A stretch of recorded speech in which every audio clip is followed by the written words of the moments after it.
প্রতিকার সাথে সাথে প্রতিবার পাশে পাশে আমরাই আছি রেড কার্পেট। নমস্কার, আমি প্রভাত। নমস্কার, আমি শুভঙ্কর। আপনাদের জানাই রেড কার্পেট মুভিজের তরফ থেকে শুভ বিজয়া এবং দীপাবলির হার্দিক শুভকামনা। একটা জিনিস মনে রাখবেন, স্বপ্নবাজি থেকে একটু দূরে রাখবেন বাচ্চাদের, আর নিজেরা খুব সাবধানতা অনুসারে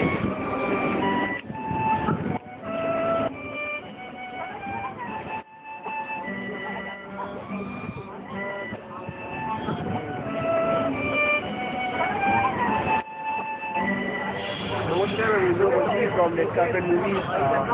Happy Diwali to all of you and take care and love you all and enjoy.